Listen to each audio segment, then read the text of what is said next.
We are intentionally swimming slow at expensive dual meets that mean nothing. I figured I'd wear a college football jersey as a way to pay respects to college football and college basketball for keeping Olympic and non-revenue college NCAA sports alive for as long as they have, because that's the reality. And the new reality that we are facing is the NCAA Power 5 just agreed to let schools pay players as they're kind of sifting through this settlement that they're trying to agree to pay back damages all the way back to 2016. I'm not going to get too deep into the details of this settlement that the NCAA is having to pay to players who are saying that they should have been paid. And now, as someone who cares a lot about non-revenue sports, it's hard for me to be upset about this. I'm nervous about this situation, but it's difficult for me to be upset because I do believe that collegiate athletes, not me when I was in college. I wish I had been able to run the business that I was running a little bit more freely, but I do believe that a quarterback at the University of Alabama or a wide receiver at the University of LSU,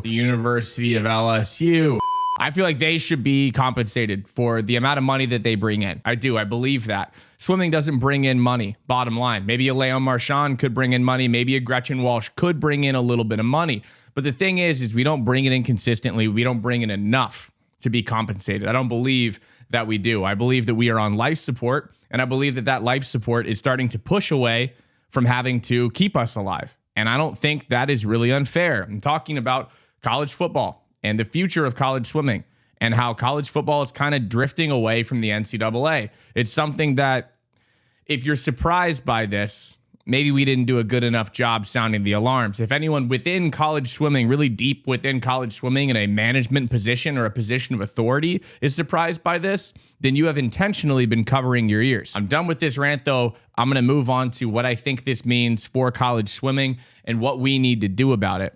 College swimming is in a worse position than it has ever been in my opinion. We are an expensive sport, not just like tech suits and not just like flights to dual meets that don't matter. We'll get into that in a second. I mean, the cost to keep a pool running is expensive, especially like an outdoor pool that is, heated and cooled, and just the facility in general. They are expensive facilities. You have to pay for chlorine. You have to pay for all of these things that, as a swimmer, we don't really think about. As a pool manager or as someone that runs the books for an NCAA swimming and diving program, you do think about that. You do think about how expensive these programs are and where that money is coming from, because we don't generate revenue.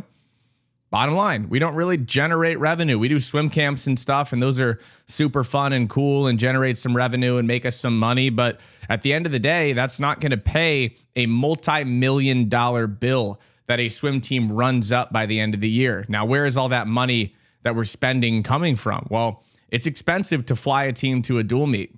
It's really expensive to fly a team to a dual meet. It's a lot of bodies on a plane and in a hotel room. And then we get out there and we swim intentionally slow by not wearing tech suits. We talk a lot about how expensive tech suits are and how, we can't afford to have tech suits for every dual meet. Well, okay, let's dive into that for a second. We fly an entire team somewhere, say from Austin to California somewhere. It's probably going to be $300 a ticket round trip. I mean, pretty easy math. If you've flown anytime recently, it's going to cost you $300 to $500 to fly somewhere. Tech suits are also $300 to $500. So that argument is completely void. I think it's absolutely mind-blowing that we haven't even really tried to figure out how to make our season matter. Because right now, an NCAA swimming season does not matter at all until February. Sure, we have invites where we can swim kind of fast and cross our fingers that our times are good enough to get us into NCAAs, which is a confusing process to even explain to a former swimmer or someone who hasn't really dove into the details of how to get selected for an NCAA championship meet. It's incredibly confusing. Now, when we talk about confusing, we're going to dive into the non-revenue side of collegiate swimming specifically. I think some other sports that are non-revenue typically are doing a much better job than we are trying to solve this problem that is literally the only problem that we're facing as a sport. Is if we don't make money, eventually no one's going to want to invest. If we're not even showing potential, no one's going to want to invest. We need to start looking at our sport as a business, as a business, because businesses die when they don't have potential. They die when they don't make money. Now, a lot of businesses will run at zero. They'll run at $0 in profit for tax purposes, and also just because they want to spend to grow. They want to grow this business so they can eventually sell it.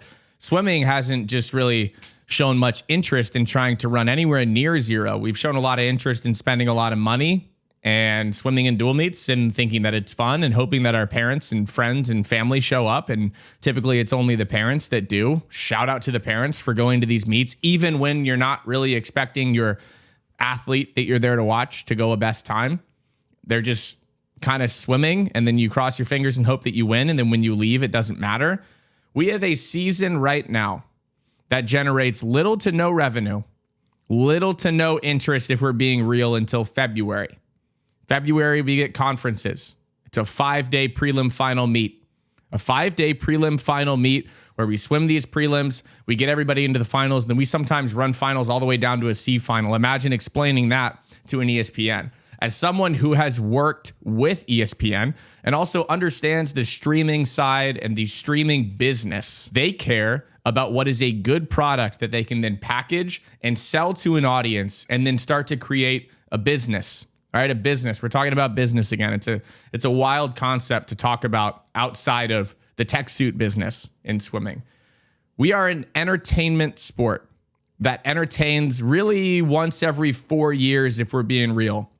If you want to loop NCAAs into it, I think you can, but it's really only for the diehard fan right now. That was an unintentional rhyme in a very serious and sad video. We need to take a long and drawn out look at what we are doing and what we have been doing in this sport.